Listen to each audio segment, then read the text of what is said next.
Yeah, lots of phone calls being made to prospective players and coaches around the league. We've had a decent turnover of coaches coming in, so good to touch base with them and kind of figure out their plan going forward. And now just preparing for the Bantam draft that takes place June 5th. So having lots of meetings with their scouting staff and getting prepared for that.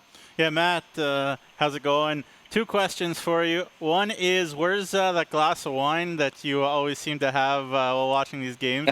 And second is sort of along a similar vein, how is recruiting going in this climate where, Americans, maybe can they cross the border? We don't know. And about travel restrictions and all that. It's got to be a real mess for a GM, a head coach right now. Yeah, for your first question, I have Bud Light, actually. No wine right now. But it's definitely tough not knowing if we can recruit Americans, if they're going to be able to even cross the border coming up this year. So luckily we don't have a lot of turnover on our team. We only need a few recruits, and we've made some commitments to some younger age players coming in. So we're excited for them to get here. But yeah, definitely throws a curveball. There's a few guys we had been talking to throughout the year from the States that we're going to kind of just lay off of now and kind of wait to see what the league and Hockey Canada tells us. I'm assuming Vaughn Waterett would be one guy that we can expect to see on the roster this year at, I think he's a 2004, and you were using him in the playoff series with Laurent, so we're looking forward to seeing him in the lineup. I'm curious, with the current state of affairs, what's the feedback from the Saskatchewan kids? Are they more inclined to stay home? Yeah, it seems like it. Lots of kids just want to stay home, play in front of friends and family. But yeah, you'll definitely see Vaughn Waterett in a Terrier sweater. We're excited to add him to the team, and he'll be a dynamic player for us for a number of years. So. Yeah, I know. For obviously, Matt, you're a guy that was proud of your whole group. I know they were a great group, won a lot of hockey games, especially in the second half of the year. But obviously, we do have to ask you about the man, the MVP of the year, Chance Petruik. You coached him for a couple of years. What are some of your memories, and how are you going to remember him as a Yorkton Terrier?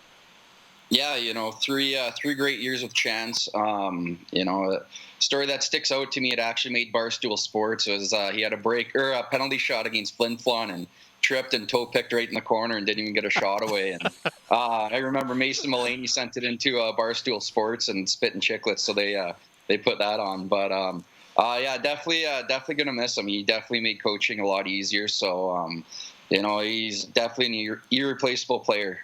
So he's gonna have a great career in Carleton, and we wish him the best.